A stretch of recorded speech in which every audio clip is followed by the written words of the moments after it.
Okay, good. Hello, everybody. It is that night again. It is Sunday night, and it is when the great Big Vito LaGrasso and myself, we record Getting Color every Sunday night. I think it comes to you on the Realm Network on Monday, where you get to see the video of it. And I think on Podcast One, you get to hear the show on Tuesday. How you doing, Vito? Everything is good. The Pavarotti of Hard Shots to the Body is here. Further, another edition of Getting Color. Vince, how are you doing tonight? Yeah, I'm doing all right, Vito. We were just talking a little bit off the air. You know, bro, I just came downstairs to put the computer on. I've been kind of out of it all day, and I'll tell you why in a second. But I came down, maybe 10 minutes ago to put the computer on, and, bro, the first thing I see is, this other mass killing, bro, at some church in Texas. 26 people dead, 20 people injured. Bro, what the hell is going on, Vito? Like, what is wrong with some people, bro? I can't put my finger on it. Just all these different ways of living and different lifestyles and different way people are bringing up their kids, and all these people, taking a stand, like from the NFL, taking a knee, and and not everybody knows why the hell they're taking a knee anymore. There's 50,000 reasons why you do things, and then 50,000 reasons. Then when they came up with this Black Lives Matter, White Lives Matter, this matters, that matters. You can't go protest, you go protest. People not listening to cops, people not following the rules, cops are being abusive. Even being a police officer today is really hard because, if you touch somebody or you go to assert your authority, you're going to get locked up or you're going to lose your job. And it's sad because, it doesn't make anything safe. I was just telling Vince, last night I went to a buddy's house at Shatter's garage, and all my buddies, they're all grown men, their wives are grown people, and they all have handguns. They all show them and everything. I was like, things are sad when you go to one party, you think somebody carries a gun and it's a big deal. But when everybody's carrying one and you're living in a peaceful town, and it's nonsense. I mean, I have one, but I don't like it. I'd rather throw it at you and beat the shit out of you. But I mean, you have it just to have it. And God forbid anybody came in my house and did something, or would I use it to defend myself in the proper way? Yes. Would I do anything stupid like go running crazy? No. I think it just goes to how you were brought up in the world and what was right and wrong. And back in the day, guys, I know there's a lot of people who are our age, and we're talking about growing up in the 60s and 70s and 80s. And when you did something wrong, your mother slapped you, your father came home and beat the hell out of you, and just for good measure, he did it again to make sure you wouldn't do it again. And if you got in, if you got in trouble at school, that was the worst thing to have your teacher come, because your father was going to come home. He was going to, give you one or two slaps. Your mother was going to jump in. And that's the way people got kept in line. And they just don't do that kind of upbringing anymore. And everybody has a word. I see kids punching their mothers. I see kids disrespecting their parents on TV. They think it's a joke. It's not a joke. It's disrespectful. It's humiliating. And it just goes to show the old way of bringing up kids is the right way, because you had a lot less of this. And the last thing you wanted to do, especially in my house, you'd rather go to jail than come home and see Marge and Larry, because Marge was going to hit you with the left, Larry was going to hit you with the right, and then Larry was going to give you the old special, slap 55. That means when he hits you with both hands at the same time. So, I mean, I know you grew up the same way, Vince, and a lot of people who listen to the show might have had that kind of upbringing, but I think it's just the way things are today, and everybody's got 50,000 things going on in their life. Yeah, I mean, Vito, I was never the kid that was really hit. Like, my father was very, very passive. But, I mean, like, hey, man, when I did something wrong as a kid, like, I expected to be hit. And to me, there was nothing wrong with that, bro. It was discipline, and that's what taught you right from wrong. And I just don't know what's going on, bro. A lot of times, Vito, I'll say to myself, you know what, bro, Vince, maybe it's not as bad as you think. Maybe these things always used to happen, but it's just now with social media and all these stories get out to us, and they're on every channel, and we see it on the computer, we see it on our tablet. Whereas in the past, if something would happen in San Antonio, Texas, we might be on Long Island and never even hear about it. But then, you know, bro, so like I'm thinking that, and then I'm thinking, bro, that Thornton, Colorado shooting, Vito, that was 10 minutes from my freaking house. I can't tell you how many times I've been in that store. As a matter of fact, bro, in that same parking lot, there's a Home Depot. I was at that Home Depot the day before. And it's like, and here's the scary thing, Vito. You know, I was reading some of the reports today about this this shooting in you know, close to San Antonio, and they said, you know, that somebody there shot the gunman, like somebody was armed and shot the gunman. But now, Vito, you know, you point out you went to a bar, whatever it was, 5 or 6 people have a gun. So now what happens, bro? Now we're going to get drunk. Now we're going to get in an argument. Now we're going to start drawing guns at each other. I mean, I don't know what the answer is, bro. And maybe, like you said, Vito, maybe it goes all the way back to childhood and discipline, and, you know, kids just aren't raised the same way today and they get away with murder. I don't know what it is, my God, bro, but it seems like every day there's something like this going on. It's just, it's upsetting. And I know, you know, it's the way of the world today. You're right. It has to do with social media because everybody's on it. Everybody sees what's going on, you know, and this even goes for the ISIS people cutting off heads. It goes for people from different countries doing things to the American flag. It goes for, you know, the NFL showcasing, I'm going to take a knee because I don't respect the police department, or I don't respect this and I don't respect that. If you live in America and you live in our country and you're given a chance to live a peaceful life and earn a good living and have a good way about you, why disrespect the flag? Why not follow the rules? It's just like all this, that stretch we had where everybody was getting locked up and a lot of people were not following police rules. You know, like I'll give you, for instance, don't move. Guy goes to his car. I said, put your hands up. He reaches in the glove compartment to pull something out. I want you to get on your knees and, you know, and put your hands behind your back. Do they listen? No, they do something else, and you don't know what they're going to pull. And a lot of times people pull weapons, they have things, and do the cops get a little apprehensive and they get a little excited? I would if I was that guy. You know, everybody's pulling their tasers, everybody's ready to fire because you don't know, because nobody follows directions, nobody listens to authority. You know, I'm a big guy. I'm a scary looking guy. I know all the police department here in the next 2 towns or 3 towns over. I see all the guys all the time, honk the horn. I even stop in the station. I'm friends with them. You know, and we talk about it, and they tell me, you know, it's scary, you know, especially new guys coming out on the job. And until you get that first punch in the face when you're a police officer, then you don't want to get a police. Just like a UFC fighter. Everybody wants to be a UFC fighter, ground and pounding, but as soon as you get that first punch in the face, then you don't want to do it no more. Same thing like a police officer.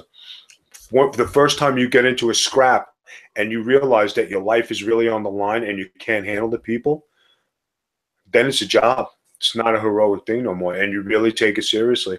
All the people I said are all business people. They're families. They want to protect themselves. There ain't a bunch of people going out to shoot people, but you got to be careful these days. Just like you go into the mall, you go into Home Depot, going outside, you don't know where it's going to happen.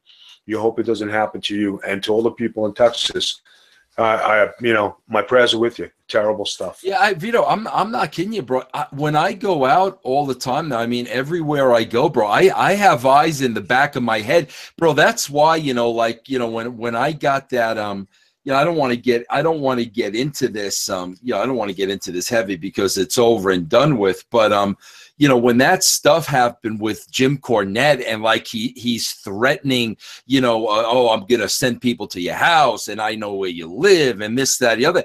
bro, you can't take that shit lightly in this freaking day and age, bro, because there are crazy freaking people out there. It's easy to get a freaking gun. It's bro, I swear to God, bro, ever since this Thornton thing, which again is literally down the road from my house, I've gone out this whole weekend, bro, no matter where I went, with eyes in the freaking back of my head. My wife and I are going grocery shopping. I'm freaking looking around. I've got her back. I make sure I'm with her. What? How the freak is that to live, bro?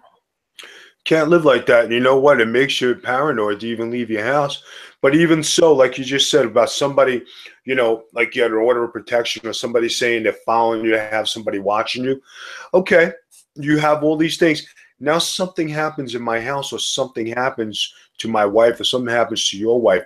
You have the person's name who made the threat. They're the #1 suspect. Where am I going first? I'm coming to see you. Because you're the one who said you got somebody watching me, you got somebody doing this, you got somebody doing. Okay, now let's deal with this man to man, you know, or whatever the case, you know. But as a respectable citizen of, you know, of being wherever, Colorado, Pennsylvania, the United States, Florida, whatever, you don't take matters into your own hands, because that's not the way you do things. You have to follow a process of filing a police report, go get a lawyer, go do this, go do that, go do the other thing, like you said. And it's a sad system, and you worry because if something does happen, you know, I tell you what, if somebody came to my house or somebody came and threatened my wife or came step foot in the door, I am going to wipe the street with them 3 times over. And the only way they're leaving is through the glass window. And I won't stop. I will not stop. You come in my house to hurt me, you come in my house to do anything, you intrude, you do something to my wife, I'm not going to stop. And I'm defending myself. God help you. Yeah, I swear, Vito, to this day, I mean, bro, come on, how do you not respect? How are you not afraid of authority? How is anybody doesn't respect police officers or afraid of police officers, and you know they're the law, and you know you don't step over the line, and you know you respect them? God, bro, it's just a different world out there. People don't care who they say to who, bro. But you know what it is too? It has to do with social media, because when you look at it, and like everybody tapes on their phone, they tape the police and they tape what's going on. People now, they tape it to show the police officer up. Then they read up on laws on how to get out of doing things while they're being taped. So then it becomes not only your testing the will of the police officer and his jurisdiction and why he's stopping you, but then you're going to recite to him to a law, and then it's a long dialogue, and then it's a verbal war going back and forth. But if I tell you, listen, please step out of your car. No, I'm not stepping out of my car. Okay, that's the first time. Sir, I said, please step out of your car. I'd like you to, show me your identification. I don't have to show you my identification. Sir, this is the 3rd time I'm asking you, please step out of the car and I'd like your identification. Now you got backup. Now you just made a whole big scene. You're going to get a ticket or summons, or you're taking a ride anyway. So just cooperate. Officer, what did I do? Well, this is what happened. Okay, officer, I greatly apologize. I didn't mean to do that. Here's my identification. And you try to make it as peaceful as possible. Because who wants a problem? I don't want to go to jail. Neither do you or anybody else out there. But people like to test the waters. Val Venus is a big advocate of law, and he just did something on Facebook where one of his workers had left his facility, and I think she was making some kind of delivery, or she had some marijuana, that you use for rehabilitation. And the cop pulled her over with no cause, no nothing, giving her a hard time. Val Venus went down there, questioned the police officer, had his camera on, told him all the laws, all the reviews, nothing. The cops didn't have to say, the cops didn't have no answer to his questions, and they let her go and released it. Power of social media. Yeah. So, bro, Vito, speaking of marijuana, bro, I got to tell you something. Vito, my last weeks in Indiana, okay, right, bro, I have to tell you, I was so I don't even know what the word was to describe it. I was so, stressed and anxious and just wanted to get out of there and couldn't stand living there, Vito, that every time I put my head down on my pillow, like I would feel my heartbeat like in my freaking head, like boom, boom, boom, my freaking head, bro, right? So I said to myself, like, listen, bro, I'm not a guy. I don't believe in medication. I know I have high blood pressure. I know I do, bro, but I don't believe in, getting medication to mask and control my blood pressure. I believe I could do that, with exercise and diet and just freaking stay within my frame of mind. But I said to myself, I said, you know what, bro, when I get back to Colorado, I'm going to go down to the, dispensary. I think that's what it's called, the dispensary. Right. Bro. They're on every street corner here. I said, and I am going to get something to just calm me down, control my blood pressure, so I could just veg out and be cool. Okay, bro? Now, Vito, I got to tell you this. When I was in college, bro, I used to smoke pot quite a bit for one reason and one reason only, bro. One reason. I would be in my own apartment. I would smoke the pot, and Vito, it would put me to sleep immediately. Immediately, bro. I was out like a light. I had a good night's sleep, and then I woke up. I never smoked when I was out or at a party or nothing like that. I always smoked because it relaxed me and it put me to sleep. When I was about 22 years old, bro, I had a very, very bad experience to marijuana, where I was with a guy, bro. He bought some marijuana in a park somewhere in freaking in the city, bro. I don't even know where we were. Wow. And I swear to you, Vito, it was laced with something. And like, I thought I was losing my mind. I was about 22 years old. From that time forward, I had never done it again, because I was so paranoid that I was going to experience something like that again, So I go to the dispensary, and bro, I got to tell you something. This is a shoot, Vito. I love going to the dispensary and having conversations with the people that work there.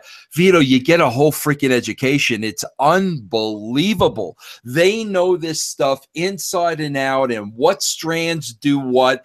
I love the education I get when I go there. And bro, I'm a believer of, Vito, like marijuana grows from the ground.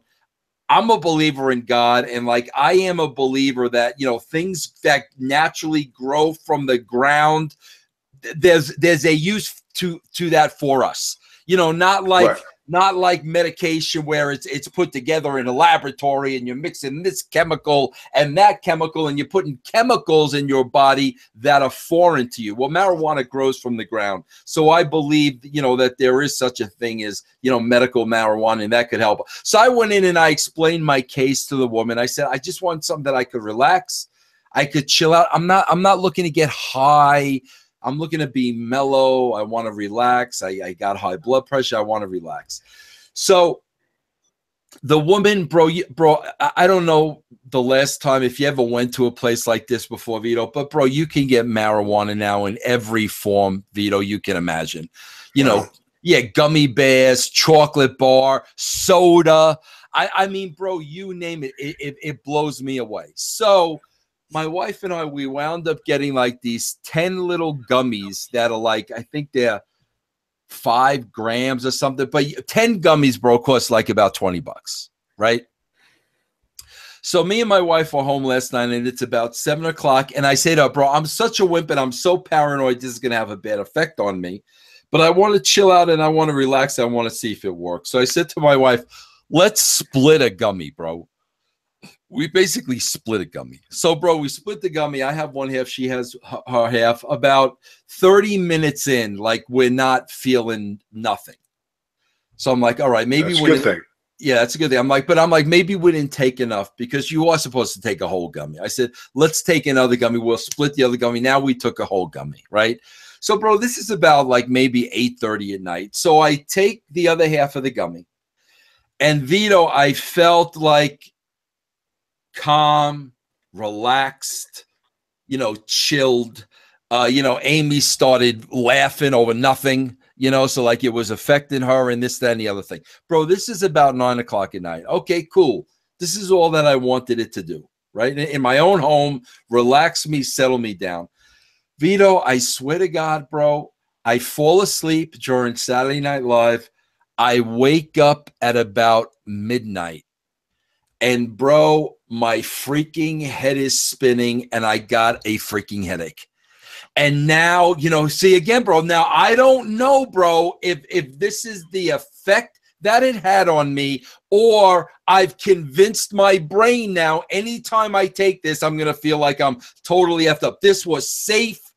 You know, this was what I was supposed to take. I went to a professional place, the whole 9 yards. So my whole freaking day today, bro, my head feels like a freaking watermelon. I got a headache. Now I'm supposed to take this stuff, bro, to relax, to get the blood pressure down, Vito, and it takes the complete opposite effect on me, bro. Well, some things agree with you and some things right. You tried it, it didn't work for you. Now you got extras for your friends when they come over. Yeah, exactly. All right, Vito, let's talk about a couple of things. I want to talk about a couple of things off wrestling first. Then there's something I want to say about wrestling, and I know you have things to say too. Vito, okay. here's one thing really bothering me. And, you know, Vito, I may get heat for this. I don't know how you feel about this, but I feel very, very, very, very, very strongly about this. I want to see how you feel about this, Vito. Vito, you know the big case now with that Hollywood producer mogul, that Harvey Weinstein guy? Right. And, you know, before him, there was Bill Cosby. Now there's Harvey Weinstein, and everybody and their mother is coming out of the closet, right, Vito? Now Kevin Spacey is getting hit real hard. Netflix just canceled House of Cards. They made a statement, we're going to never have anything to do with Kevin Spacey again. Bro, Dustin Hoffman now. 3 charges now. 3 people have come out against Dustin Hoffman now. So all of a sudden, bro, with this Harvey Weinstein, that the floodgates open, and now everybody's coming out, okay? Vito, I may get heat for this. Let me first, because this is social media, so you're going to get freaking jackass snowflakes like Ryan Satin that are going to take my freaking words and my words in his context so he could label me whatever he wants, okay? But I'm going to make one thing perfectly clear, Vito, and I want to see how you feel about this. Vito, I don't think anybody, man, woman, child, I don't think anybody should be a victim at the hands of anybody else. Vito, I am a firm believer of we are all in this together. We were all created equal. We are all a part of God's big puzzle, and we all fit into that puzzle. We're all a piece. We all have a role. I don't believe any human being should be a victim to any other human being, whether it's a woman being raped, whether it's a kid being bullied, whatever the case may be. Nobody should be a victim, bro. Everybody should stand up for themselves, bro. You know, and bro, that kind of had to do too with me and me getting an order of protection. Yeah, bro, I'm not going to be nobody's victim. You're not going to freaking go bully me like it's okay to do. There's a system in place for that, and I'm going to stand up for myself, and I'm going to use that system. Nobody should be a victim. Vito, here's the problem I have, and I want to hear what you have to say about this, and this really irks me. Where were these people when the action took place? Like, bro, so many people, everybody coming out of the closet now. They didn't want to come out of the closet then, bro, because they were afraid of being blackballed and their careers in Hollywood would be over and they'd be on the blacklist and yada, yada, yada. So now, bro, that either their careers are over or they never went anywhere. Now, all of a sudden, 5, 10, 15, 20 years later, now they're coming out of the closet. Oh, this guy did this to me in 1985. Oh, this guy did this to me in 1995. Oh, 10 years ago, this guy did.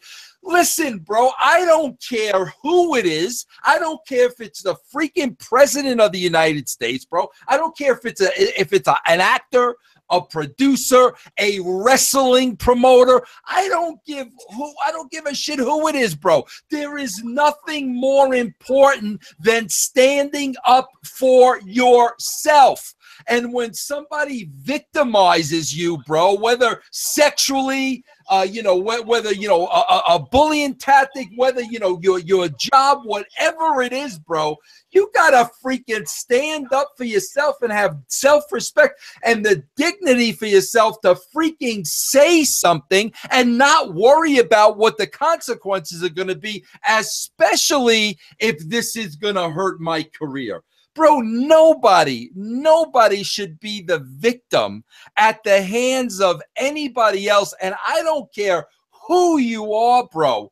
You gotta come freaking forward when people are screwing with you in an unacceptable way, an unprofessional way, making you feel uncomfortable, making you feel uneasy. You can't worry about, oh, I'm going to be blackballed in Hollywood and I'm never going to be a big star, so I'm not going to say anything for the time being. I got a big issue with that, bro, because that opens the door. Here's why, Vito.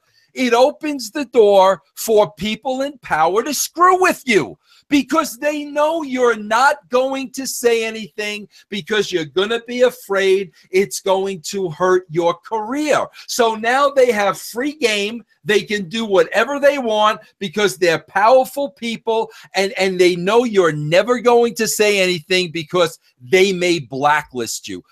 Bro, nobody should be a victim and nothing should be more freaking important. Job, money, I don't care what it is, than standing up for yourself when something like that happens. What do you think about that, Vito? I think you're absolutely right. I think like when people get into these situations now, I've had somewhat, a small acting career. People gave me parts. I did the job. I had a good rapport with them, and that's where it went. You know what I mean? I did my thing. Wrestling, I can speak from experience now. Nobody ever approached me and said, hey, you got to do this, you got to do that, you got to do anything. I'm lucky in that position. Have I ever heard of things happening in the wrestling business where you were approached by somebody in office and they said, listen, can you do this? It'll enhance your career. Comes a place of choice. Everybody out there who's been a victim, when you say you're a victim, did you have a choice to do it or you didn't do it? Now, if you have a choice, okay, you have a choice to say, okay, you asked me to do A, I'm going to do A. You asked me to do B, I'm going to do B. But nobody should be forced to do anything. If you're held down, you're drugged up, if you're tied up and made to do this stuff, it's a different story. I don't believe that nobody should force themselves on you. No is no. There's plenty of fish in the sea. There's plenty of ladies out there, plenty of guys out there. Everybody has their freedom of choice. But when you make the choice to do this, you already know what you're getting yourself into, and you already know the ramifications. So if the person who is in power, they say, listen, if you sleep with me, I'll get you this part. Okay, you do it. They get you the part. Hey, listen, I have another part for you, but you have to sleep with me. So now it becomes a regular thing. Then if the person doesn't have a part, but say, hey, why don't you come over? We'll have we'll have a good time. And you go, now you're developing a routine.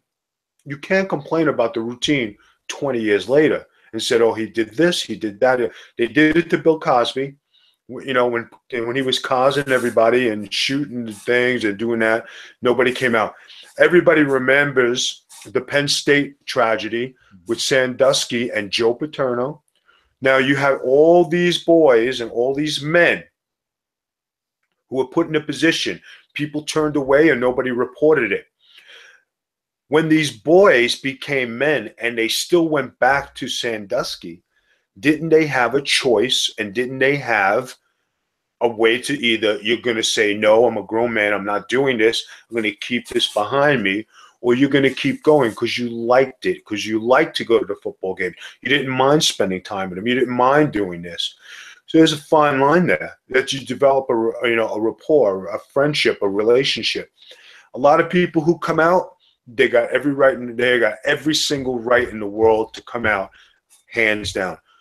The other 50%, you know, because things are not going good, and you see there's a gravy train where there's going to be money made. Now you're going to come out and say, hey, this is A, B, and C. I think it's kind of, but that's where social media has killed everything in the business world. Social media has killed everything in life. It's too many outlets, too many magazines, too much of everything. What happened to the old Hollywood days? You went and did your thing. You went, okay, The Godfather. Everybody knows The Godfather. The Godfather calls you to the house. You go sit there. The Godfather asks you to perform a service. You do the service. Then when you need a favor, you get the favor. Did you go publicize The Godfather screwed you over? No, that never happened. But when The Godfather provided you with a service and he said, now, my friend, I'm here to collect my favor, did you go run into the police because you didn't want to do it, or you did it? Yeah. Same concept. You know what I mean? I just think that everybody makes a choice in their life. Everybody has a say-so in their career. For all the people coming out when, you know, when it's time and you see money and dollar signs, you're being fake about it. Because if the guy wasn't in the limelight to be sued or you can get money, you'd be shutting your mouth and you'd be living your life. Then you wouldn't come out. Power of social media. That's what it is today. Bro, let me tell you something, Vito. Too. I'm not going to get into this. Trust me. I'm not going to open up this whole ball of wax. But, bro, I know many women, many women in the wrestling business who are victims and who experience things like this. I know women at, you know, WWE. I know women at WCW, and it's part of that old boys network. But, you know, bro, you know how professional wrestling is. It's still very tight-knit. It's still very kayfabe.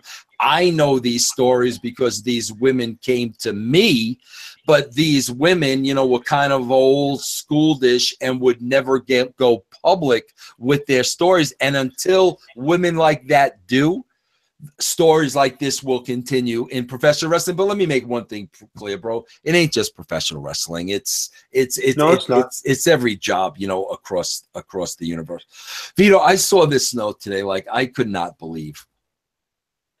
Bro, I go on TMZ. I like to see what's going on TMZ, bro. I'm like that. Bro, do you know, what do you think about this, Vito? Freaking Khloe Kardashian, right, bro? She goes to the Department of Motor Vehicles to get a new license. Okay, bro? Vito, she brings an entire professional lighting crew with her to light her driver's license, bro. The picture on her driver's license. Vito, have you ever heard anything as ridiculous as this in your freaking life, bro? I couldn't imagine, you know, everybody turn on your cell phone flashlight. I don't know. Can you imagine, Vito, having that big of an ego and being that freaking vain that you're bringing a professional lighting crew to come to you for the picture on your freaking license, bro? That's definitely different. I haven't thought about that one yet. I'll try it. I got to renew soon, so I might do it. Vito, I owe an apology this week. I want to apologize to somebody out there, and I felt bad about this. I felt bad about this a couple of times this week, and I want to make something clear.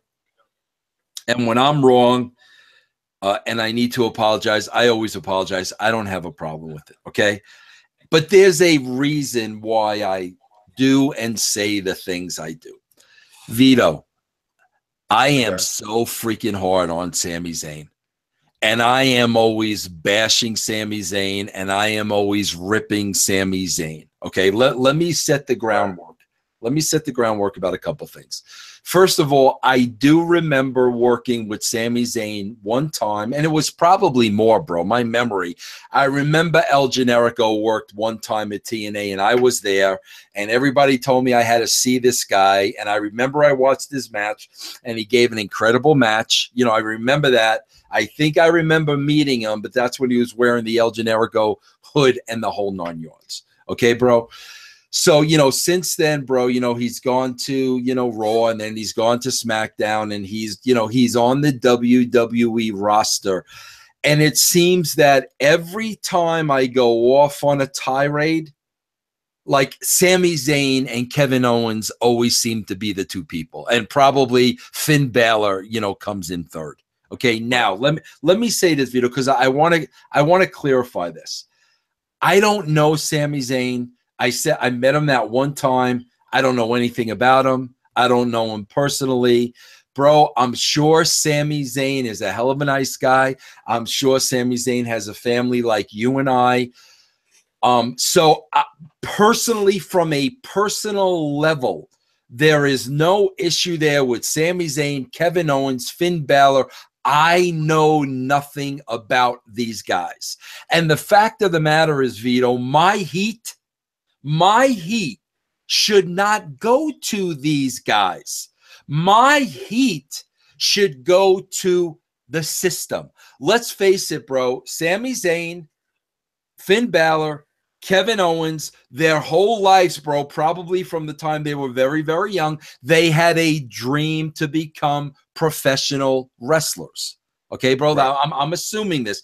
Vito, when I was a young kid too, bro, like I wanted to, bro, if I could have been a professional baseball player, Vito, that's what I would have wanted to be. But, bro, you reach an age, you know, probably, bro, like somewhere about, I don't know, bro, 14, 15, where you're like, no way am I good enough to ever be a professional baseball player. You come to that realization. So, you know, you can still love baseball and you could still follow baseball, but you know, I am not good enough to be on a field with Ken Griffey Jr. Okay, if we're going to put everything in its proper perspective. You know that at 14, 15, 16 years old, so you kind of give up on this dream. Well, you know, these guys dreamed of becoming professional wrestlers. And let's face it, Vito, they grew up on the guys we grew up on. They saw all the guys that we freaking saw. And, you know, but they still had this dream of, we can be in a main event at Madison Square Garden. Okay. And Vito, God bless them, bro. They went for that dream. No matter what their size was, no matter how small they were, out of shape, whatever the case may be, these guys stayed on track to follow their dream. God bless them. Okay, bro? Vito, my issue, and again, I pick on Sammy a lot, and Sammy, I apologize to you. I apologize to Kevin. I apologize to Finn, because it's not you guys. It's the system. It's the system. In other words, Vito, if I was the 13-year-old kid that wanted to play professional baseball, and, you know, I looked a certain way and had average skills, well, bro, if I ever made it to the starting nine of the San Francisco Giants, are you going to blame me, or are you going to blame the process of, how did this guy get in our starting nine? My whole beef with these guys is, bro, listen, like Vito, bro, I grew up on professional wrestling in the 70s, the 80s, the 90s, going into 2000. And for 30 plus years, bro, professional wrestling represented a certain thing, and wrestlers looked a certain way. And when somebody said to you, are you a fan of professional wrestling? As soon as somebody said professional wrestling, you knew what it was. You knew what it looked like. You knew what it smelled like. You knew what it represented. These guys that were larger than life came to mind. The pageantry, bro, the colors, the main stage, the lights, the professionalism. You know, all that stuff immediately came to mind. Okay, 70s, 80s, 90s, part of 2000. Then all of a sudden, bro, these larger than life superstars somehow or another transfer into regular looking guys. And you know, now at Madison Square Garden, there's no Andre the Giant, there's no Hulk Hogan, there's no Roddy Piper. You know, there's no wild Samoans. There's Sami Zayn and Kevin Owens. And now all of a sudden the freaking game has changed where these guys do not look like wrestlers.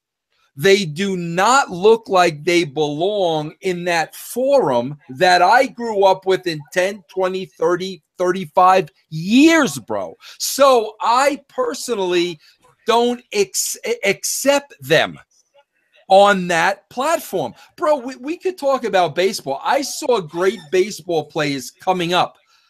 Vito, baseball players still look like freaking baseball players. Like, have you seen freaking Aaron Judge?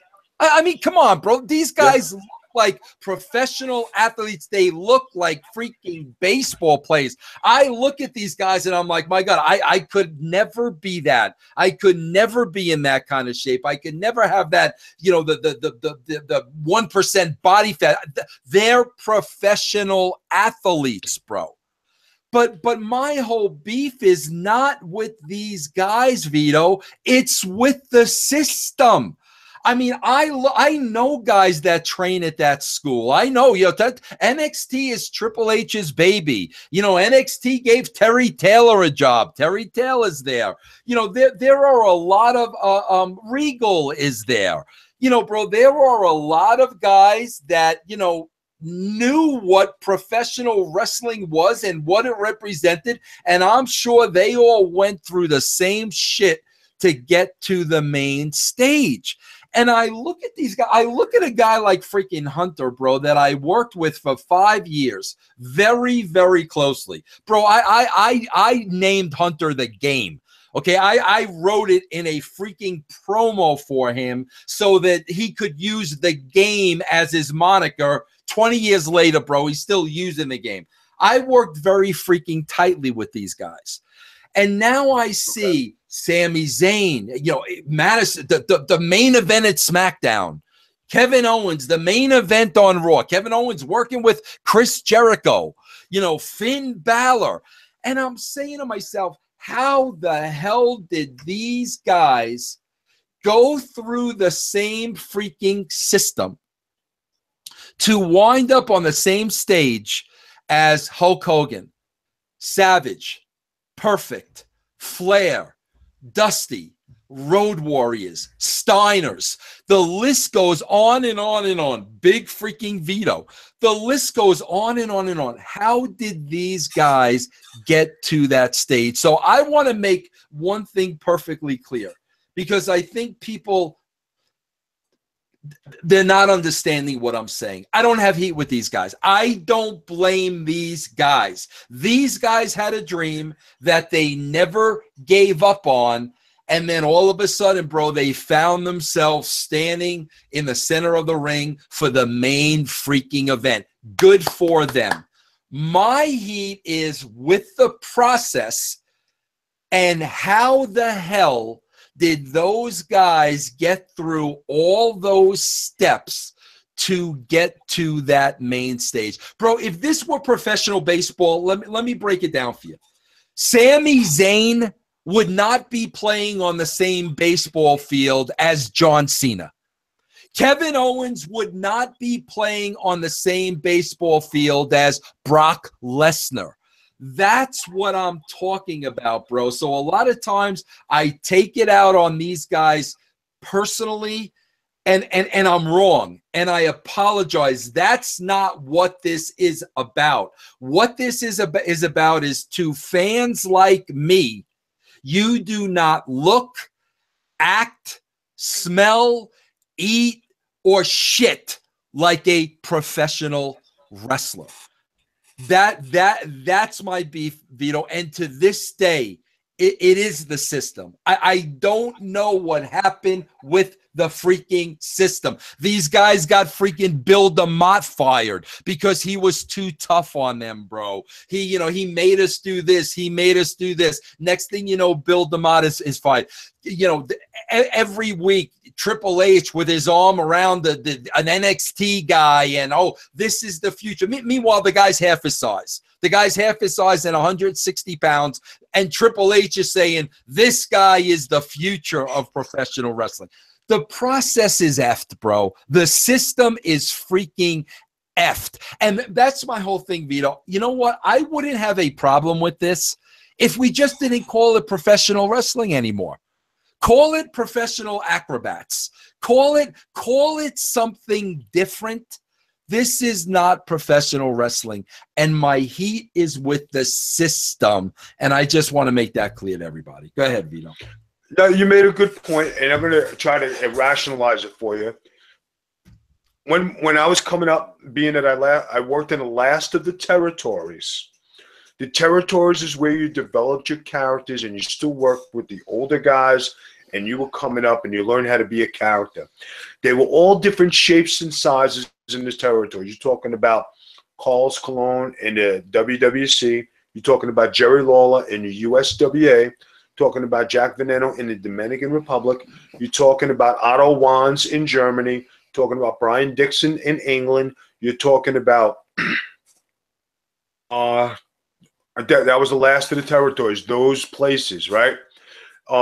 If you were lucky enough to go to those places and learn and get there, you dealt with a lot of different characters because they were still producing those kinds of characters. Once the territories stopped, that's when the production of the characters stopped. And what you got the last of the 90s and the Vitos and the rest of the guys who came up at that time. So then when you got to 2000, when WCW shut down, okay, now there was one less place to work. So there was one less place to develop athletes. The power plant was producing studs with stud bodies. Those guys look like wrestlers. They look like athletes. When you had the brief XWF with Hogan and Jimmy Hart and the Nasty Boys and Jerry Lawler and Roddy Piper, Greg Valentine, that was the last of the era that was coming through. And what happened to that? Vince bought that one. They hired Lawler. They signed Hogan. They signed Perfect. We shut down. That was it. You had, going to TNA. It's not making light of ECW because that was in the 90s, and they developed characters, and they had guys coming up, and it was a system, and that was a territory you worked. And then you got, when you got to the 2000s, here you have TNA, but TNA was refurbishing all the guys who wrestled in WCW, and they had all the guys who were established stars, and they were refilling them and reprocessing them, and it seemed like the old WCW days. And then when TNA started to make some new characters, you saw that you didn't have the bodies to play with. They weren't coming around. There's a guy, Abyss, who's still wrestling, I think, for TNA. He was a big monster guy, all right? Big man, but they don't have big men like that anymore, And then when you had that mafia thing that you were doing with Sting, Booker, Kurt Angle, everybody in a suit, that was a great thing, but that was the last of the generation of guys who went through the system. There's no system for the guys to go through. So then when you have a dry spell of people where they're coming through, there's nothing to compare it to because those bodies are not there no more. Now you have the NXT where they've been producing talent. They have an NXT from what I see on previews.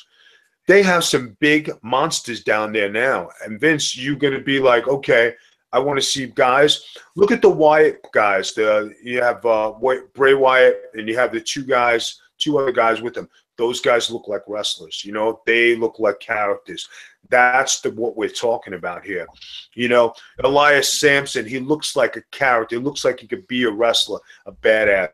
The Dave Batistas, the John Cena's, the Randy Ortons, they were going through an era. They also came at the end of an era, but they were second-generation wrestlers. You look at a Carlito who still wrestled for his father in Puerto Rico, went to the WWE, but he had a certain look. He had a certain charisma, and you talk about what a Chris Masters who had the masterpiece. There are a lot of guys who went through the system that were good. But then there was that lull where you see the smaller guys because there was nothing to develop from. So that's where your complaint comes from, is there's no territory. There's no developing. Now they have a bunch of good little indie groups that are developing guys. But the call for, how would you say, the changing of the guard of the way you work today is more acrobatic than being realistic and real, like back in the day when you believed in wrestling. So if you can't make it look real, you got this guy Ricochet that you hear about all the time. He does 50,000 flips and acrobats.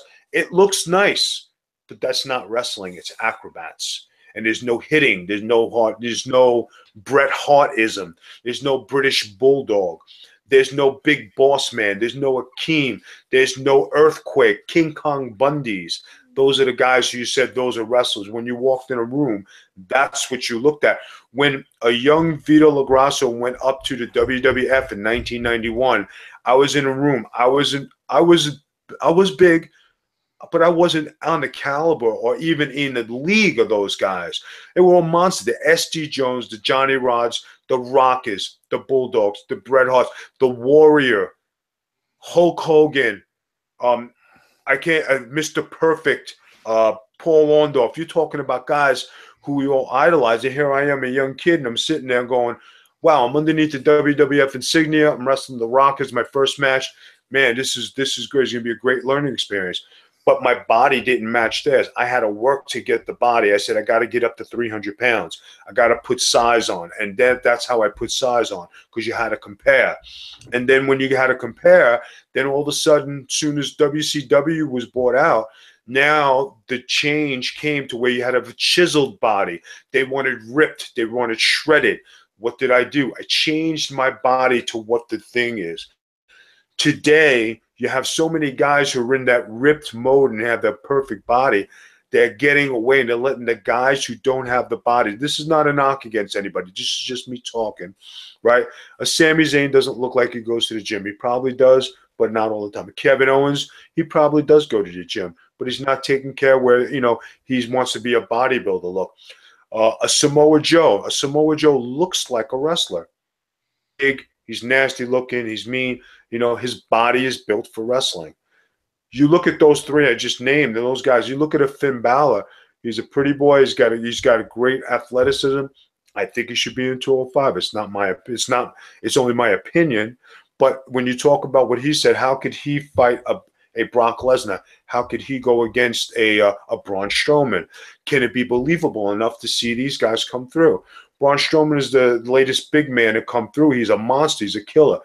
Can we believe in him? Yes, that's what Vince is talking about, believability. When you see the average guy on the street go in a wrestling ring and you say, okay, I don't think he could beat half the people, but, we'll watch it. It'll be entertaining. The entertainment comes from World Wrestling Entertainment because they want it to be entertainment, not wrestling anymore. And that's the thing that we're fighting.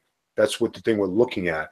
So people, when you want something, change in a different era, we're going to go through another process where they're going to go back to big guys, and it's going to go round circle. It's all a cycle. Right now, we got through the dull cycle. We will see the big guys and real wrestlers again. It's just going to take a little longer because there's no territories to develop the places. But Vito, you said something very interesting. I guess this is what I have a hard time with, because this was part of my job for a very long time. You said it's World Wrestling Entertainment, so they want to entertain. Okay, bro? Right. I agree with that, Vito, but with entertainment comes stars. Okay, you have to have stars. You got to have stars in television. You got to have stars in the movie. You got to have stars in the music business. You got to have stars. I worked with so many different rosters, Vito, and I knew immediately who looked like a star and who didn't, who had the it factor and who didn't, and you place them accordingly. You know what I'm saying, bro? Let's be honest with you. Brooklyn Brawler, Steve Lombardi. Okay, didn't look like a star, but there was a place for him that you could slide him into. We go back to your great trainer, Johnny Rods. Johnny Rods wasn't going to be a star. Johnny Rods was not going to be in the main event at Madison Square Garden, but there was a spot that you put him in. So, Vince McMahon always said to me, if you want to be a star, the first thing is you have to look like a star.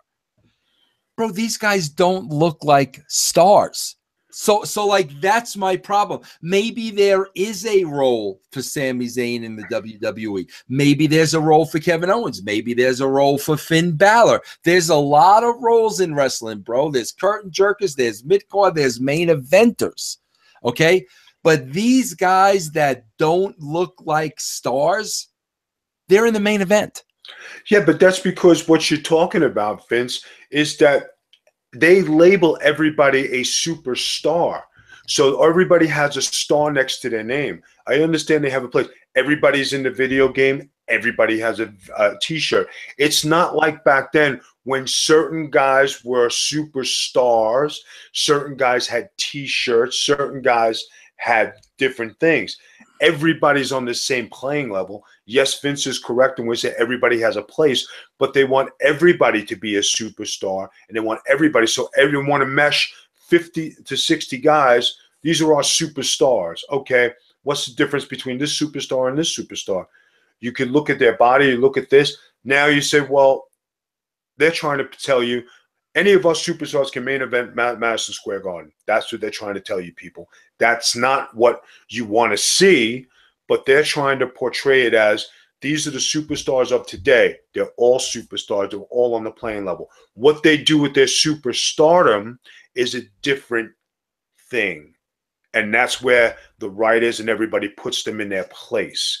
So we have a hard time accepting Sami Zayn in the main event at Madison Square Garden because we don't think he's that superstar to be there. That's what Vince is trying to say. And I think he made a point, and I think I made a point. So I think we both gave our opinions and our analytic views. So it's good. And I want to make a point. And like I said, I if I owe these guys personally an apology, it's not freaking personal, bro. And a lot of times it sounds like it's personal. It's not on them. They had a dream. They followed that dream, and they got to where they wanted to go.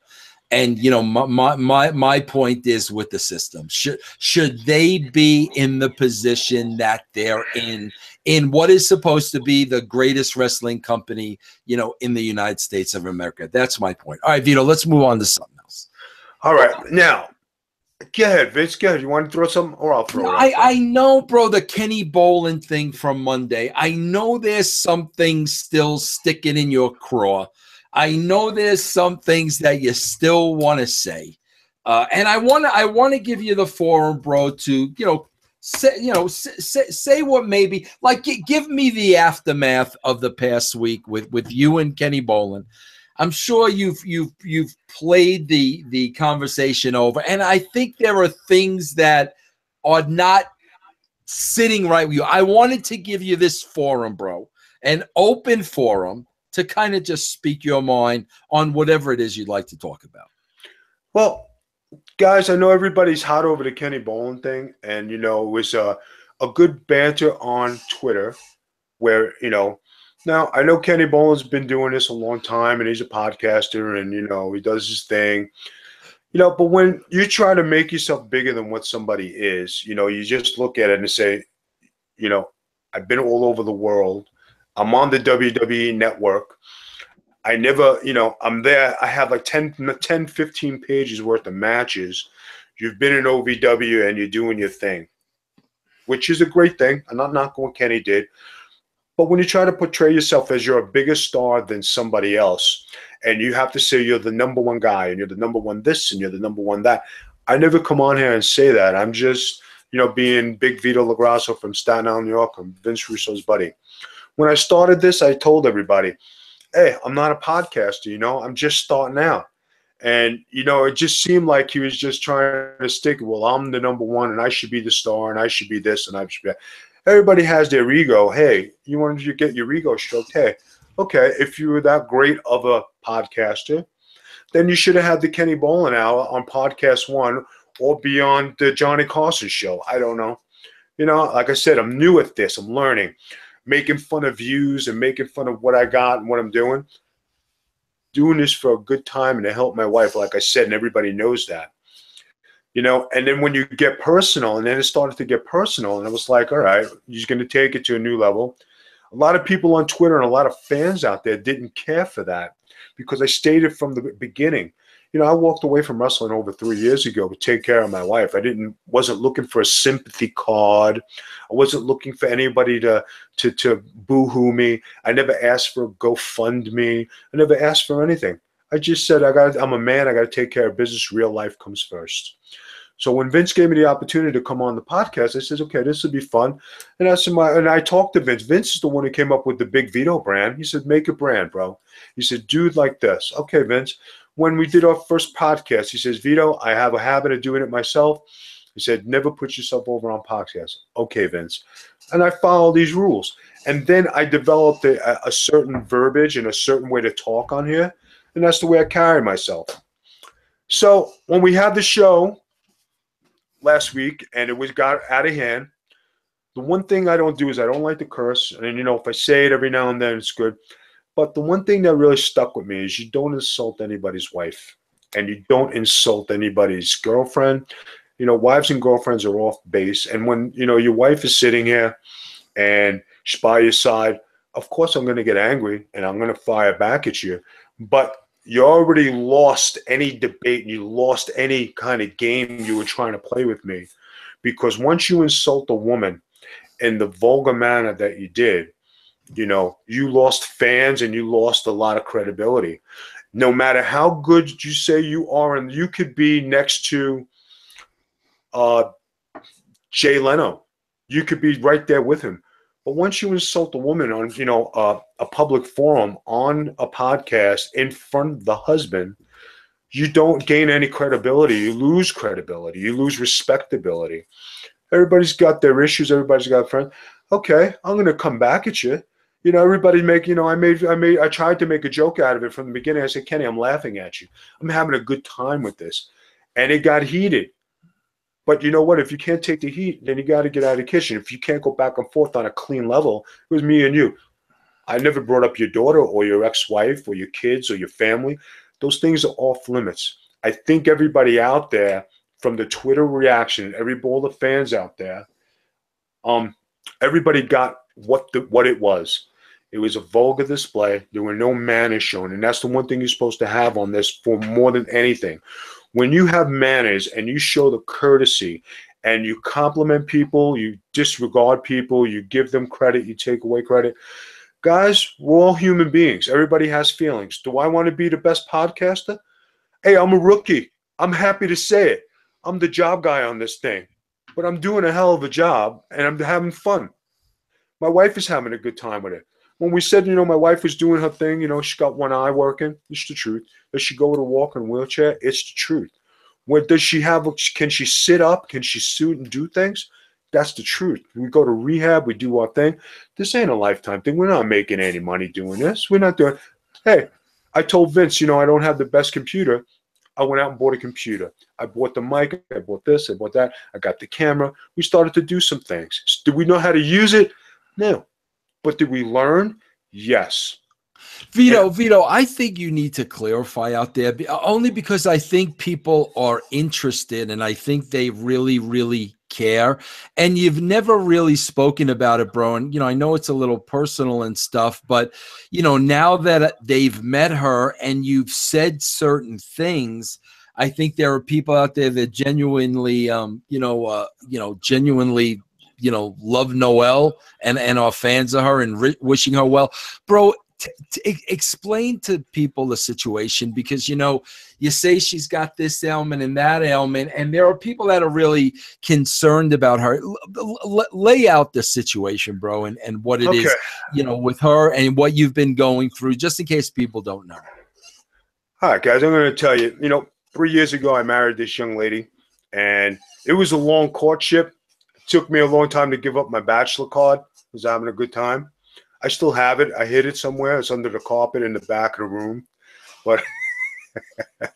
But all seriousness, I married this lady, and she's the love of my life. And what happened? On our wedding day, on our wedding night, she hurt her back that day. When she hurt her back, we really didn't realize how bad it was. So wait, hold on, Vito. She hurt her back at the wedding? On our wedding day, she hurt her back. And how did she hurt her back? Does she know? Well, when she woke up in the morning, she twisted her back and got up, and something went wrong, and she had a hard time walking. Okay. So I didn't know this because I was in, I was in another hotel, and I was getting ready for the wedding. I was doing whatever. And then the girls, when she got this, she says, I'm having a hard time wearing. So they got her in a wedding dress. They put her in a wedding dress. They tied the corset tight, and all of a sudden her back, okay, now I'm up. I'm good. Right. She had it on all night, and then we're leaving the place where we had the wedding, and she says, do you have anything, to change into? This dress is killing me. She didn't also tell me that she fell during the night when she was dancing. I didn't know this because we were mingling, having a good time. So she fell. So I'm like, okay. I says, all right, I have a sweatsuit with me. I had brought extra clothes just in case. So she changed into sweatsuit. She goes, my back is really hurting me. I'm having a hard time walking. I said, let's go back to the hotel. We had the after party. We went back. She's, trying to sleep. Nothing. She can't sleep. And then the next couple of days, her back, and she's like slowly deteriorating where she can't walk. We go to Vegas, we have a honeymoon, and like the second day, she was out of it. And I says, all right, go in the jacuzzi tub we have in the room. Let's take a hot shower. Let's see if that's helping. It started to help, but little by little, she couldn't walk. By the time I got her home off the plane, I took her right to the hospital. When I got to the hospital, they said that she had herniated discs all over, up and down her back, and she had to stay in there for 3 weeks.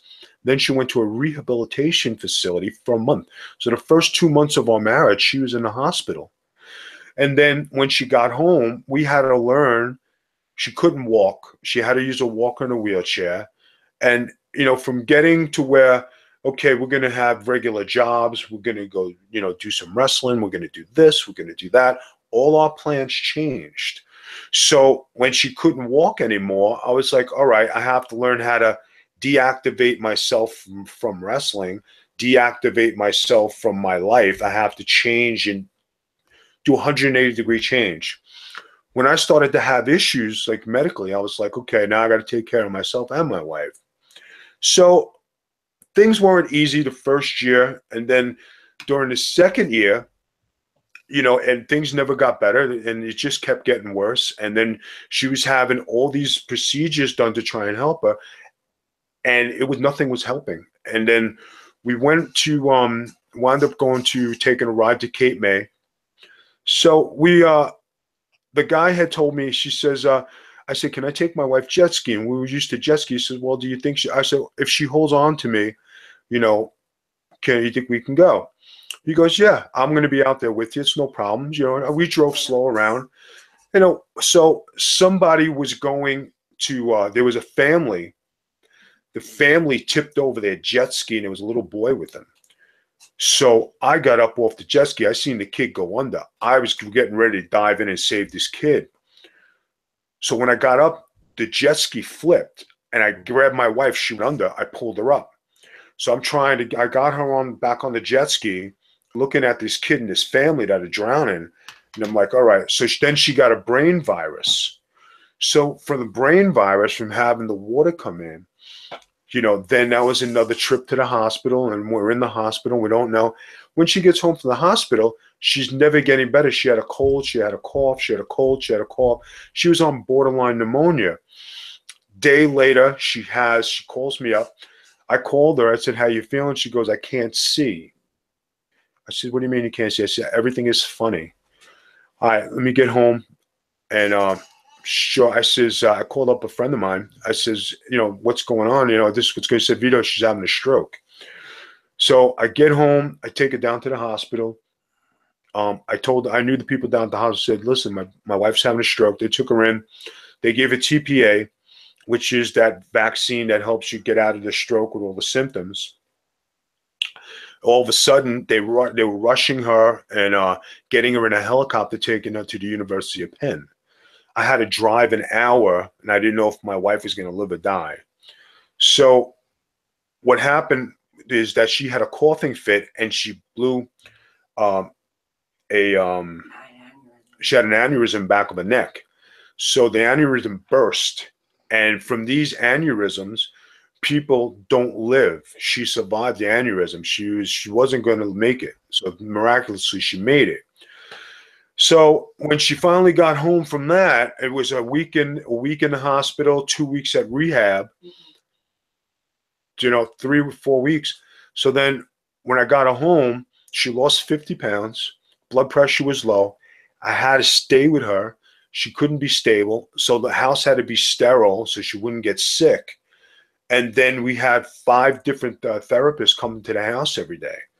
So it was like, okay, touch and go, because her blood pressure was low and everything.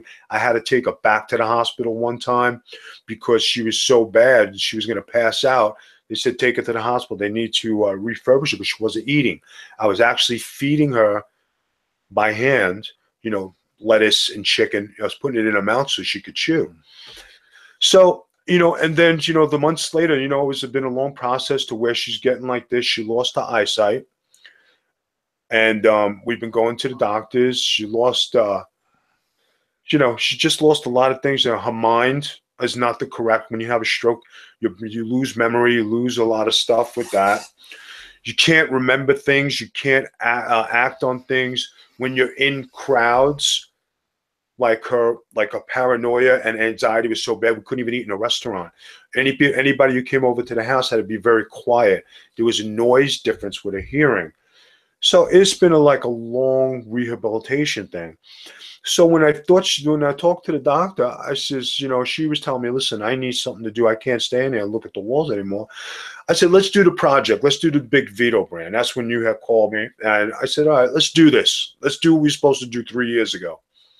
So this has been starting. She's been on the computer. She's trying to see, and she's trying to put things together. She squints a lot. She can't see. She can't think. It's frustrating for her. But, we're trying. So when when Kenny started coming along and making fun of things, wasn't making fun of me, because this was just a project for her to get her mind together. This was a project for her to this wasn't, looking for ratings. This wasn't looking to sell merchandise. This wasn't looking to make friends or get fans. This was a project to get my wife well. And the doctor said, this is a good project, a good idea. So one thing led to another with Kenny, is he's a nice guy and everything, but I just think his way of doing things is a little off. And, when he disrespected my wife and he came on here and disrespected her, there's some things you don't do and some things you do. I know he regrets it, what he did. And a lot of people on Twitter have let him know about this, and it's a crappy thing. And ratings are not life, people, and selling merchandise is not life, people, and the wrestling business is not life. It's all a fake facade that you do. And you know what? If I wanted to be a wrestler and I wanted to still do this and live with the brother and all this stuff, I could still do it, but real life comes first. My wife comes first. My buddy Vince said, hey, you want to do this? Okay. Did I know anything about having a show on Podcast One and the Realm Network? I didn't know how prestigious it was. I just thought I was doing a show with my buddy. Now I'm doing 2 or 3 shows a week because I got to be, okay, I like it. It's going good. Now we have a website. Now we have a YouTube page. Now we're actually doing things. We do Q&As. We're doing more things. But these things are only being done so she can get better and rehabilitate herself.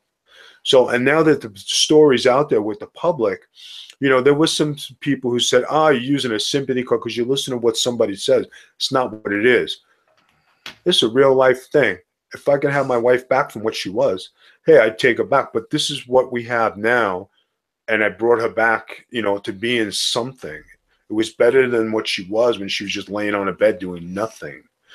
So when people talk about, this fight and all this stuff, I had reason to get angry.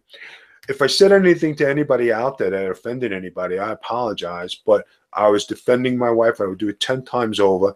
And probably if this happened in person, I definitely know I would not have controlled myself, and I would have lost it, and I probably would have got arrested because I would not have stopped.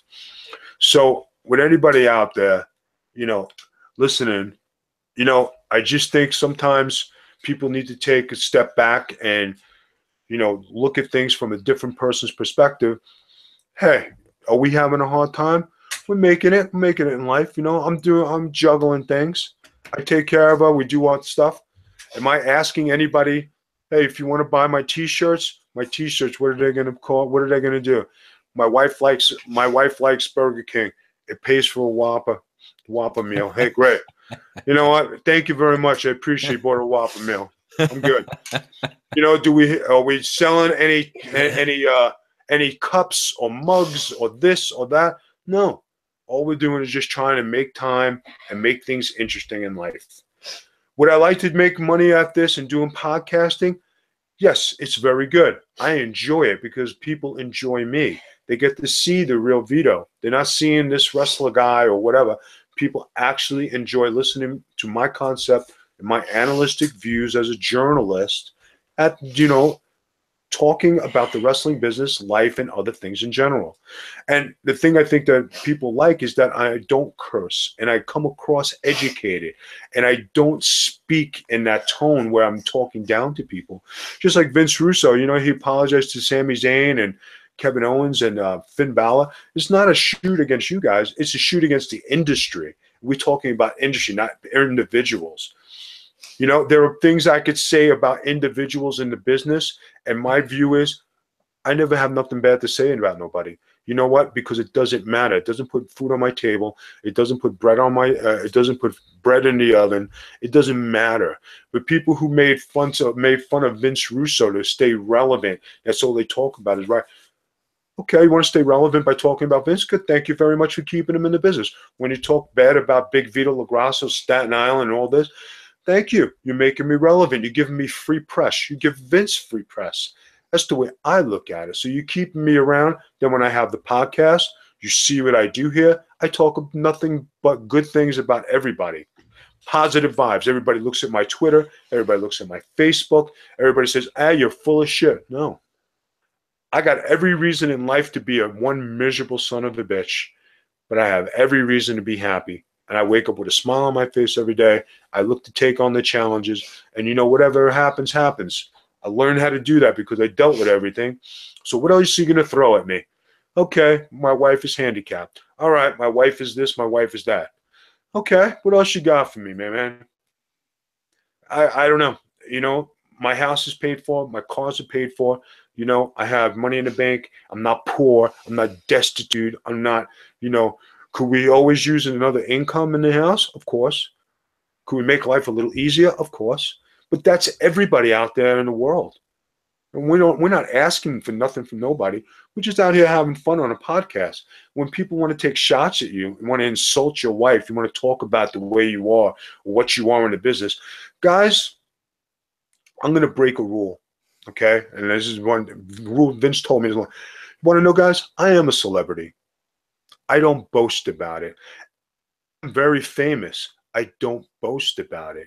When my friends who are here in Pennsylvania, we get together, they love me because I'm Vito, the life of the party, not because I'm Big Vito, the wrestler. They got to know me. Can I go into Walmart and department stores and malls and everywhere? I get recognized all over the place.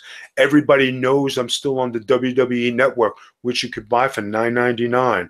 I got 10 to 15 different pages. I got all my matches on there from ECW to WWF to the WWE, and probably they're going to have every other tape of me on there as well. So am I world famous? Yes, just like Vince said. I made it in the business. I am a celebrity. I have a movie coming out. I don't talk about it. It's coming out. The Name of the Church. It's going to be a good movie. It's a horror movie. It's one of the movies I made. Am I proud of it? Yes. Do you hear me bragging about it? Am I an almost or a mention E or something or whatever? I'm just Vito LaGrasso, guy who's from Vince Russo's buddy. We're doing a podcast. Big Vito from Staten Island, New York. That's my story, people. So if you take this and you really look at what's going on Twitter when people want to insult me or the Kenny Bolin thing, as a banter and as good going back and forth, turned into a very harsh and personal thing because you couldn't take criticism and you couldn't handle the picture, the ratings thing. Everybody says the ratings and Kenny Bolin's on top and all this. Guy, hey, Vince, you could put my friggin' picture on the bottom because everybody's going to say, okay, where's Vito? Ah, Vito's on the bottom. You know why? Because you saved the best for last. Very nice, Vito. Very nice. All right, Vito, tell everybody what's going on with the Vito brand, bro. So they know what to go, they know where to go, they know what to look for. Tell everybody what's going on. I'm not getting. I am not letting you off that easy, because you crucified me for 2 weeks talking about my girl Emma. We're gonna settle this. Go ahead. You and Kenny Bolin were both wrong. You said she had no talent. You said that she was the crappers. You said that she was nothing. And what did I say? Something in the back and something in the office. She did something to somebody in creative they didn't like. And by God, was I right, because I know the wrestling business, because I have been there to every place, just like you. And I know my business. It wasn't because she sucked. It wasn't because she was a horrible wrestler. It was because somebody in creative got their feathers ruffled. You want me to tell you what it was, people? She probably didn't pay attention to a writer who's trying to come on to her or play kissy-kissy. She probably just snubbed somebody's affections. She probably just didn't look the right way, or gave somebody a dirty look, or something for her to get fired. That's a God's honest truth. You've seen the article I posted, all right? I was right. Vince and Kenny Bolin were wrong, okay? They're all sitting there. Yeah, we're on Podcast One. We're on the Realm Network. We're the real deal here. We know our shit. You don't know jack shit, my friend, because you've never been to the big time. You don't know how it is back there. So how could you know what you're talking about if you've never been there? That's my answer. Vince, you want me to apologize? I said, no. Hold on. Because what I said, bro, here's what I said. She did not have a good match with Asuka. I never said it was her fault. I never said it was Emma's fault. I never said Emma shit the bed in that match. What I said was, bro, they hyped Asuka so much, bro. So much for weeks and weeks and weeks. Triple H has made it clear Asuka's his girl. He's made that clear. And what I said was, when Asuka debuted and her match against Emma was a stinker, the match was a stinker, they made Emma the scapegoat. That's what I said, bro. I didn't say Emma sucked in that match. Emma should have been fired for that match. What I said was that match did not live up to all the hype, and it had to, in the eyes of the WWE, in the eyes of Triple H, it had to be somebody else's fault. Who was the only other person in that ring? Emma. That's what I said. And I believe that. I truly believe that, bro. I could see this thing playing out very easily, where Vince McMahon is there at the monitor watching this Asuka match, and in Vince's mind, he's saying, this is the shits. Okay, this is it. All the hype, everything I've heard about this girl. And the next thing I could see, bro, is him kind of taking a dig at Triple H. Oh, Hunter, that's the great Asuka, bro. That's the one that you've been hyping to me for the last 6 months. That I could see all that happening, and I could see somebody having to take the heat for it. And I think that was Emma. It was. It must have been the other journalist on the show who said that she was horrible and she's stalking. I know it wasn't your Vince. Okay, Vince, I give you a pass. You know, I only have so many passes I can give out. I'm on a budget. But that's that. I just wanted to clear that up. Emma got released because somebody else's gaff, not because she was a horrible wrestler. My point was proven. And Vito, I could tell you this too, and I'm not going to mention any names. I still got some sources. I still got some sources in the WWE. Okay, but along the lines of what you said, bro, I was told by somebody definitely in the know. This is not rumor. This is not hearsay. It's somebody in the know, that, you know, one of the head writers at the WWE has his head so far up Alexa Bliss's ass that, like, when Alexa Bliss goes in the freaking can to take a dump, the kid's standing right outside the door, bro. So yeah, bro, obviously there is a lot of that going on, because, you know, bro, come on, the writers are marks. You got 10 Ryan Satins writing for the WWE. So yeah, bro. And plus, I get you. And plus the fact that they stole your guitar on a pole match. And thank you to the guys who watch our show, because I know we give a good thing here. We appreciate you using the ideas, and we appreciate you listening, because we're not, like I said, We're not guys who want a job. We're not trying to get praise. We're not trying to bash everybody. We're giving our opinion of 26 years on the wrestling business. And I'm glad that you guys listened and you got something right. And if you need anything else, listen to the show. It's on Podcast One. It's $3.95. If you catch it on the Realm Network, I think that's the thing. Collar and elbow is Vince's thing. Use it for the friggin' Russo brand. All right? I'm going to bring my wife in to finish this before I kill the network. Well, Vito, see now, Vito, here's where you got it all wrong. Okay, let me school you on podcasting. Yeah. Okay, the Realm Network is $3.95 a month, Vito, because they get to see what they hear on Podcast One, so they get a visual. Here's where we got to use the beautiful Noelle, bro. You got to tell them they get to see her on the Realm Network. That's why they pay $1 a week. And I'm just homeless. All right, guys. All right, guys, listen. For the Realm Network podcast thing here, all right? You want to see my wife? Of course, $1 a week, all right? There you go. It's cheap. No, wait, Vito, hold on. Vito, you got to describe her. Bro, think about people who are only watching this on Podcast One. They've never seen her. Give us a picture, bro. Hey, listen, right. Vito, can I be honest with you? Go ahead.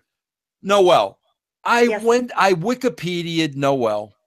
And I hit the images of Noelle from when you were at. See, Vito, you never even explained to people she was active in the wrestling business. That's how you met Noelle. You never even told people that, bro. That's how you met her. There are thousands of pictures of her on Wikipedia, freaking knockout. So now you got it, bro. It's like old-time radio, Vito. Explain the visual that we get of Noelle every week if you sign up to the Realm Network. Go ahead, bro. Do I got to sit here and describe your wife for you, bro? I gotta Well, all right, here we go. Hot for the t-shirt. Let the hair down. Noelle, let the hair down. Let the hair down. Get that hair down, Noelle. Come on. Awful. Do you want my hair down, really? Let it down. Let it down. Let's say, give it the shake your head for everybody to see. Go ahead. See, Vito, this is how you sell, bro. All right, Vince. See, this is called working, Vito. This is what Vince and I do. You got to use the wife to get the bucks. Kenny uses collar and elbow. You got to use the wife, bro. Go ahead. Right. Well, wait a minute. Here we go. Wait, you got to get the glasses first. Ready? Yeah. This is what I'm talking about now. My makeup's messed up because Vito made me cry talking about me. Shake it out like the movie stars. Oh, there you go. You got to talk while you do it so we could see you. So if you want to see more of me, then you have to subscribe to the Realm Network. It's only $3.95. That's not a lot of money. That's like what, like 2 Monster Energy drinks or something? No, well, and I'll wear better clothes. Yeah, explain to them what you wore on the last show in case they didn't see it and they were just listening. Tell them what you wore on the last show. Oh, I was Gangster Harley Quinn. Yes. A lot of cleavage. And I wear a lot of sexy wigs and stuff. There was a lot of cleavage going on, right? Yeah. Very nice. Vito, cleavage equals money. Cleavage equals money. All right, go ahead, Vito. If on the Realm Network, you'd like to see my wife's cleavage, it will cost you $1. There you go. Very nice. If you'd like to see the image of the Noelle Harlow, what I sleep with every night, you go and Google her and you see the fine pictures. Okay? And you want to hear the story of how I met my wife? Yes. There we go. Now we're getting interesting. Very nice. All right. It's not wrestling. All right, here we go. It's not wrestling. I was on Facebook, and I was scouring through Facebook one night while I was in my Tampa penthouse, and I saw this beautiful woman, and I stopped, and I said, she's friggin' beautiful. Wait, how'd you see her, Vito, though? How'd you see her? On Facebook. We had a lot of mutual friends on Facebook. All right, so mutual friends. Okay, go ahead, bro. Mutual friends on Facebook. So I said, wow, she's the most beautiful girl I've ever seen. Oh. So I was like, man, why not? I give it a shot, right? So I inboxed her. I said, I don't mean to bother you. I says, but I saw your picture. I think you're the most beautiful woman I ever seen. Oh, I don't know your situation. Very nice. I said, but I'm not trying to get in on anything. I just wanted to give you a nice compliment. So that's how I started talking to her. And then, we exchanged numbers and then we started talking. And then we tried to talk each other out of it first. You're like, well, I'm this old. And I was like, oh, well, I have little kids. And then the Batman question happened. Yeah, she asked me if I like Batman. I said, yeah, I like Batman. And, you know, I told her I was a stud. I was a pimp. You know, I'm doing stuff. You know what I mean? That's not what he did. No, I didn't say anything. Hey, Noel, did you because I was looking at a bunch of your stuff on Wikipedia, you know, and there's a lot of valet pictures and stuff like that. But you wrestled, right? I wrestled? Yeah. Yes, I did. I actually started doing more manager and valet stuff because my health started to kind of decline. I started having a lot of trouble walking. Like I woke up one morning and I couldn't put my foot down on the floor, and he had to pick me up and carry me, but then it came back. So that kind of went back and forth for a while. Yeah. But I was like, if I were to categorize it, I was like a Sherry Martel. So if you go on the internet and you put me in, there's about 40 billion pictures of me taking pile drivers, and chairs, and do you think, Noel, when you look back now on you know, like with what you just said, bro, Noel, with what you just said, all the stuff you took and everything, do you think that something might have happened along the lines to trigger, you know, the health issues you're having now? I know when my back started bothering me. Now I have osteoarthritis. It's called facet joint syndrome. And it goes now, it's spread. It's all the way to the top of the base of my neck, down to my tailbone. But I was working for Combat Zone, CZW, you know, the Extreme at the arena. Yes. And I was doing a spot where I was supposed to get up and take my robe off and stop the match. And one guy was supposed to bump me off the ropes, and another guy was supposed to catch me. Well, when he went to bump me off the rope, and I was still kind of bent over holding the rope, he grabbed my hand and slingshot me back into the side of the ring so the other guy couldn't catch me. And I couldn't brace myself because he had my arm.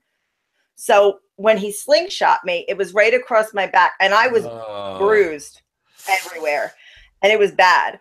And that's when I kind of started to have some issues. So I know that that's contributed to the problem. But my sister and my mother kind of have some similar issues, and so does one of my little nephews. So I kind of just have like a what would you say? I sometimes I can't find words. It's inherited. It's inherited. It might run in the family. Yeah, because my mom and my sister has it in her arms and her knees. She's had to have a major knee surgery the day before Thanksgiving. My mom's got a cast on her arm right now. She has problems with her legs, but I'm the only one that has it in my spine. Yeah. Geez. And that's so good. I can't imagine the pain on a daily basis. I can't imagine. It's tough. It's the migraines every day. It's a lot of medication every day. It's, you know, trying to sit up, trying to find positions where she's comfortable. But there's only so much you could do. And like 5 days a week, she's feeling very sick. And then, you know, one day a week, it's usually on Fridays where she feels better. And we'll go out, you know, we'll go to the Legion. It's a nice place. We'll go with our friends. It's one night a week we get out. And by Saturday, she's tired. By Sunday, we go back to her parents' house. I watch football with her father. She gets to see her mother. And then it's back to the grind on Monday. Yeah. So that's, you know, that's life. You know what I mean? But it's okay. It works. We're doing our thing. So just like you people know, now you know why I got upset and why, you know, why we do things around here.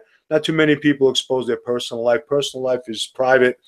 But since Vince asked, I said it. And anybody that thinks to insult my wife again, you know, have some class, have some dignity, you know, have some integrity, you know, and you just, you know, sometimes you just keep your mouth shut sometimes, you know, it's better off. Now, go ahead and end the show. Yeah, give the what we're doing. Okay, what we're doing. All right, we have the Big Vito brand YouTube channel. YouTube channel is what is it? I'm sorry, I have a headache. It's youtube.com/the Big Vito brand. Okay. And you can see our new videos. And I've been doing some videos on there, which is kind of cool. So that's fun. But I really like the one that we did this week because Vito gave me an aqua therapy pep talk because I used to be afraid of the water, terrified of the water. Since I almost drowned on the jet ski, I made it a little worse. So he has to give me like a pep talk. And I actually think it was really beautiful what he said. And it actually made me get choked up. So that's on there for this week. Working on redoing bigvito.com, which is going to be a really neat concept because I'm not doing a regular like wrestler podcast website. I'm making it look like a pizza restaurant. Yeah, I saw that, bro. I saw that box cover. You designed that? No, a fan designed it, but wait till great. you see the site. Yeah, that I saw that. I site. saw that. I said, that's a great idea. I thought that was great. I had been talking about it because Vito's dad used to own pizza places. He had Joe DiMaggio's restaurant in New York, and he had Lorenzo's 1 and 2. So I thought, well, that would be a great way to like dedicate that to his mom and dad, that we could do a whole thing, and he'll have a family section and stuff on podcasts and wrestling, and we'll have, you know, links you can follow, and that we do a Q&A every Tuesday at 7 p.m. On Facebook, but we're going to try to do it from the Big Vito brand Facebook this week as opposed to Vito's Facebook. So if you're looking for us, we're going to be on there. If you have any questions or want to hear any cool stories, we do that on Tuesday. And then Thursday, we do kind of a potluck Q&A. So we just kind of harass all our buddies. Do you guys know what the key to you know, successful podcasting and social media and all that is? Let me tell you guys what the key is. And you guys, being that you're both workers, will understand this. Okay. The key to podcasting, social media, websites, Twitter, all that, here's the key: consistency. You have to do it all the time. And Vito, here's why very few wrestlers are successful at it, because Vito, you know how the wrestler is. I want to make as much money as I can, putting in as little work as possible. That's why you don't see a lot of wrestlers out there with podcasts over a long period of time, because if they don't make X amount of dollars over a few months, they're done with it. That's why the most important thing that you're doing, bro, is staying consistent and constantly putting things up. That's how you develop a following, bro. No, it's good. You know, I remember you telling me that. That's what we're doing. You know, we're doing the best I can. And I think I put enough tweets up there to last a lifetime. So absolutely. It's good. Yeah. All right, Vince. I think we did a good show, a long show here. Right? Yeah, I'm gonna let you guys go. I'm gonna do some little housekeeping that I'm not, you know, just I got a couple ads and stuff. I don't want to keep you guys, but yeah, I guess we'll talk then on Tuesday night after SmackDown. All right, and then if you want, I'll hit you up tomorrow and we'll chat. Okay. Okay, great, guys. Thanks for joining me, Noel. Thanks, Vito. Thanks for telling that story. Bye, all right, take it easy, guys. Right, take care. Yeah. All right, everybody, let me give a little shout out to Collar and Elbow, the wrestling brand. Collar and Elbow was founded by Al Snow and is based on the traditional values of professional wrestling. Head over to collarandelbowbrand.com and use the code Russo to save 10% off your order. That's code Russo at checkout to save 10%. Collar and Elbow, where wrestling passion meets street fashion. I also want to tell you, check out the new Podcast One app. There is no other podcast app like this. Download the all-new Podcast One app, and now in the App Store or on Google Play. Check it out. There's a lot you could do. They put a lot of time, money, and effort into their new app, and I'm very proud of it. And I think you'll enjoy it too. All right, everybody. I hope you got a lot out of what we spoke about tonight. And I talk about this all the time, man. And I know we've run a little long, but guys, there's so much more to life than just professional wrestling and talking about matches and reviewing shows. And we do that because that's our job. But, you know, there is a real life, and there is people we are responsible for, and there is our loved ones, and there is putting our time and energy where it's needed and where it's really, really important. Where does it count? Where does our time really count? Does it count giving it to people who may be, you know, in need of our help? Does it count in contributing to the world and trying to make it a better place? Does it count in being more positive and spreading more love than hate? We opened up this show talking about what happened in San Antonio today. There's enough hate in this world, bro, to circle the world 10 freaking times. But if all of us had a desire to spread love, to spread good vibes, to put other people before us, to worry about our neighbor, to worry about our friends, to worry about our family, to do the things in life that were important, this would be a better place for all of us. And I think sometimes we really neglect what's really important. That's why I had Vito tell his story. All right, everybody, we will be back tomorrow. I think tomorrow it's That's Life, bro. And I got a couple of things I want to tell you. If you're dealing with some difficult times in your life, some valleys in your life right now, we all are. I'm going to teach you some tricks, some things that I do that'll pull you out of that hole. Tune in tomorrow to That's Life, everybody. Have a great night.